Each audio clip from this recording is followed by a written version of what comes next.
What's up, guys? Welcome back to the channel.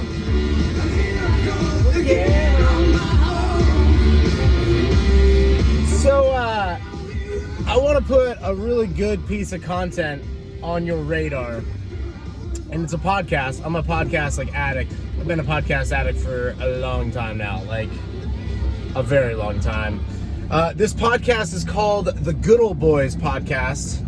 I will throw up a screenshot. Boom. Funny, pretty funny thumbnail, I think. But these guys are excellent. I will say it took like 2 or 3 episodes for it to really, really, truly grow on me. Now I'm addicted to it, and like anytime they drop a new episode, I'm like, I gotta get it done. Like I gotta get it done before I sleep at night. Like it's just whatever time it comes out, I'm like, I just gotta get this done. It's like that. I want to turn you on to, like, if you look at their guest list, and I'll highlight some here. Tinkerzorg, the episodes with Tinkerzorg, those are the ones you want to listen to, and I'll link to like one recent one that might be of use to you guys. But essentially what these guys have been doing now for several years is calling this decline of the American empire play by play with a historical reference from basically from a scholarly point of view, because these guys study this. Like, these guys are like all into like Roman history, all into cultural revolutions, all into like studying Stalinism, Leninism, like the fall of the Soviet Empire, like the Chinese dynasties, like all that stuff, like all that super nerd stuff. And Tinkerzorg, his real name is Malcolm. He is a guy who is writing a lot of material for the populist movement party in Sweden. But as he says, nobody really cares about Sweden. And he's actually, I give him some credit for why Sweden handled the Rona so well. And he's been at this for quite a bit of time now. But he started out as a super lefty, black-pilled Marxist, and then kind of came over to the center. And then at this point in time, I think he said he's just pro-Chud, which is like me, like someone like me, like a small business owner, American redneck. Like, he's just like, I'm just pro-Chud. It's like, we're like, life is good when you help like increase their standard of living, when you like leave them alone, when you allow them to be prosperous and like, create family units, and like you don't have the state interfere with that. You have good outcomes. You have like really good outcomes in your society. But going back and backlogging, like every time there's been an episode, like the trucker strikes and stuff like that, Tinkerzorg is just like, well, it's not like we said like a month ago. They could just lock your bank accounts and whatever. And so it's really interesting because even like pre-January 6th false flag event thing, he was calling that. And so I just think it's a good piece. I think it's good content. I think that 2022 is the year of the Good Ole BoyZ. I've been listening to them now for a solid year. I got turned on to them in last February. So February 21? Yeah, February 21 or so. So I've been listening to them now for a little bit over a year. I just think that the content there is invaluable. And I just want to throw it out on your radar because it's just like a lot of stuff that's going on. They break it down on a 2-3 hour conversation. It's really fascinating. I do want to break down a piece that I've learned from them on like wokeness and how to address it, how to look at it, what's going on. And in the previous episode, they were like, this is what's going on with wokeness. You've got an overpopulation of Western elites.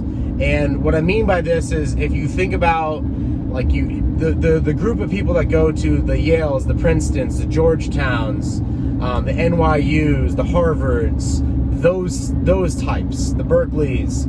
There's so many spots a year to allow undergraduates to partake in those programs. Typically, they just have really high standardized testing requirements. You got to nail your SATs. You got to be previously well educated. It helps to go to a private high school. It helps to have wealthy parents to get you into that spot. And then when you get into that spot, you definitely need to come from a wealthy family, or you're going to just have student loans that are going to be absolutely insane. But the advantage of going to a school like that is that you're going to come out with like Harvard connections. I have some friends that went to Harvard. My buddy's wife went to Harvard. Like, you're going to come out with some Harvard connections. However, those connections aren't really worth that much nowadays. They used to be worth a lot back in the day, but now it's just like, they're not really worth that much. And there's a lot of people that have a degree from Harvard. Like, there's more than you would think. And so it's not like that exclusive anymore. And then what happened was they started getting a lot of foreign competition. Like, the Asians test better than the Western elites. Like, they just do. Like, they grow up in a culture like in South Korea where, like, kids only sleep 5 hours a night in South Korea. And there's a lot of material and articles on like how unhealthy and how competitive South Korean education is, because like they want to get over to the West and go to these elite schools and things like that. And so anyway, like what you see around like 2005, like around the turn of the millennium, like you start to see that these Western elites are getting out competed by like Asians, just like well-testing Asians, basically. And so you see this transition from high test scores to wokeness. Like, for example, Andrew Cuomo, the former governor of New York, Andrew Cuomo's daughter is not going to out-test any of these Asians. And I don't mean like just like these, like as a race, like these, like I'm just talking like, poor families that are like, have tiger moms that are like, you are going to test well and you're going to get into these type of schools. Andrew Cuomo's daughter is never going to out-test these kids. But being that, she comes from a family of like well over decamillionaire status, they are coastal elites, she can out-woke these people no problem. Like, oh, well, like she can't test that well, but Andrew Cuomo's daughter has figured out how to be pansexual, whatever the hell that means. So it's like, that's their thing. And you're never going to get a poor kid who tests well, who's going to be as woke as you, because they can't afford to be as woke as you, because they actually have like bills and like reality to deal with. They're not just like, daddy's daughter who's just, can just afford to be this woke. And so what happens is if you play this out over a decade, like what's happened is you've got these woke people and they're like, they're getting into American culture and into managerial, like the managerial email class. And when you get to like the pandemic, and obviously, I think it's completely fake, but like when you get into that type of thing, well, these people love it. These managerial class types, like these advanced degree types, they just love it. They love ordering stuff on Amazon, staying at home, and making 85 to 150 to 250. I got buddies that make like 216 and stuff like that, like in their pajamas, like working from a computer at their house, which is 1,200 miles away from their actual office, but they only have to go to their office once a quarter for like a week of meetings. So they just like stay in a hotel for a week and like get their meetings done, and then like the rest of it's on Zoom. And they love this. But like there's this big disconnect in our society where like we just told like mainly the chuds like, hey, go to school and get like an undergraduate degree in like something, I don't know, like business or something like that, get some debt, and then like you're not really coming out with connections, especially if you're going to like a normal school, like an FSU or something like that, like good schools, but like you're coming out with an undergrad, you're 22, you got a degree in accounting from FSU, like you're not like in the elite class, like you gotta go do your advanced degree at like Harvard or Princeton next to like have a chance of getting into a hedge fund in Manhattan or whatever. And what's gonna help you at this point in time is like being woke. But the reality is like if you're running capital for somebody, like you're running money for a family office, and you're allocating capital like according to your consciousness, like your capital is conscious, it's woke, it's whatever. Like, dude, you were shorting Exxon at like $35 a share, and now the thing is like $90 a share. Like you're basically an idiot and you're failing. And you're not making any real impact except gumming up the entire system. And the reason that this is occurring is that there's an overpopulation of the email class, particularly the elites. And like the super elites are there and they're a major problem, but like we just have like, if you were to look at your society and just say like who's advanced degree and like comes from a family of decamillionaire status or higher, there's just too many of them. And there's not enough, like there's too many chiefs, not enough Indians, and so we're at this spot where like our society, like we just don't have anywhere productive to put these people. And so you see this play out with, I believe it was it Blizzard Games? It was a big gaming episode that the Good Ole BoyZ did. And they talked about like, okay, you've got this gaming company out of California and they make video games. And so, they've got some what you would imagine software engineers, like some pretty autistic dudes that like make software and they make games. And like, I haven't played a lot of these games since like N64, Mario Kart, GoldenEye. Like that was kind of like where I left. That's where I hung it up. You know, that's where I hung the cleats up. But like, you know, I know there's Halo, and I know that there's like, there's Grand Theft Auto and all that stuff. And like in something like Grand Theft Auto, you've got these like very nerdy guys that are, you know, you've got like these different hookers on the street. You can like, you know, steal a car and like pull over and grab one of these hooker things, and like, you know, in the video games. And they're very like, you know, they're dressed very sleazy and stuff, and like they're made for like dudes that play video games, like guys that like it. Well, like what you saw in this company culture was like the state of California said, well, like, you need to hire more women. And so they started hiring managerial class women. And so what occurs is like these women start to complain about sexual harassment suits. They start to complain about the quality of the game, or like what's in the game. And so they start to change the game through lawsuits. And as you can imagine, like you're working there with a bunch of tech nerds, like I'm sure there is some like, I'm sure you're getting like catcalled for sure, but like that's also the workplace at one of those places. Like that's the company culture. That's how it works. But there was this wokeness, and it basically ended up like just destroying the company, because it was like, yeah, okay, we make video games for like autistic nerds that like sit in their mom's basement and pay us $20 a month for a subscription to these things, and like that's what they want.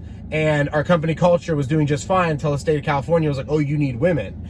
And so obviously like they made a major mistake. They should have uprooted their business and like went offshore and all that stuff. I'll try to find that that episode. But like the Good Ole BoyZ are discussing these things. And I think that is really, I think it's important and critical. I've learned a lot about like what is going on with like everything that we're seeing from the very high level intellectual conversations that these guys are having, and to like sit as a fly on the wall and like be able to take in and absorb some of this content through osmosis is great. It's a great, like when I'm out driving and stuff, it's just great. So I'm going to link up to their podcast. I think that 2022 is like the year of the Good Ole BoyZ. They've got a lot of good points on things.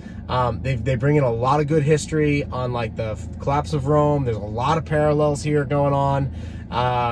And it's really interesting how like the Western elites are throwing away the empire on something so trivial as like the ability to have their adult playground in Ukraine, which is something that affects the American like populace and the American pleb and the American chud like at zero. It doesn't affect the American kulak whatsoever until their fuel prices go up 40%, until their food prices go up 20, 30%, until chicken wings are not available. And then you get in this really weird, interesting situation that we're in now. And Tinkerzorg is basically like, listen, guys, his real name's Malcolm, and he writes a lot of good stuff for a lot of high-end journals and things like that, newspapers. You might see him quoted in like, you know, think like Wall Street Journal stuff. Like he really is like quite a thought leader in this space.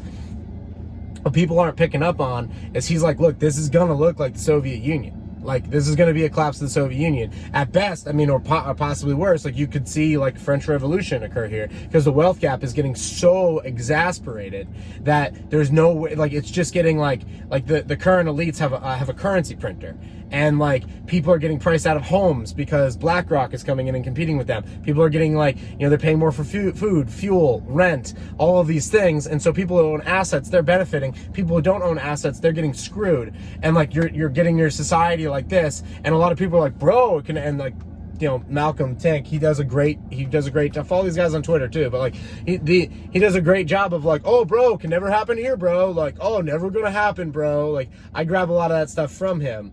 And it's hilarious because you like, you know, I'm gonna go to the grocery store here right now, and like you'll see cars with their Ukrainian stickers and stuff like that and stuff, and it's like, really, like, it's so bizarre how you're totally cool with, like, last week you spent $33 billion sending Ukraine aid, so some mob boss over there is getting free firearms, and then today Congress passes a $40 billion bill, so that's $110 from every man, woman, and child in North America, like that we are like sending to Ukraine. Like, so thank you for your $110. Today's silver is trading at like $21. So thank you for sending 6 ounces of silver over to the Ukrainian mob bosses so that they can have like firearms from Raytheon and like fancy things from Boeing and like all that great stuff. And like, you know, we can prolong this war thing or whatever, and leave, you know, Putin no way or to exit, essentially. That can be the American strategy, but that's also what's going to cause the American empire to absolutely fail. And you've got this you've got this current like political class of elites who just have no conception of like what happens when, you know, it takes like to for example, to make a javelin missile. I was listening to PVR this morning, or whatever it's called now, whatever the heck these talk radio things are. It takes 30 months to make one. Like, you don't have a manufacturing segment of your economy that can actually produce this stuff. Like, you some serious cultural problems have occurred here over the last decade, but certainly two. But like, it's been a slow motion train, and like. And these guys like Malcolm Tink, Bog Beef is one of the guys' name, and Marin. But these guys are hilarious. These are their screen names. But like their takes on things are very interesting. I think that if you enjoy this content, you enjoy these type of talks, you're gonna get a lot out of the Good Ole Boy podcast. So thank you guys for being here. Thank you for being in the comments. Thank you for sharing this with somebody who might also enjoy it. Thank you for liking these videos. It makes a huge difference in the algorithm. And I'll see you guys down in the comments. Until our next video.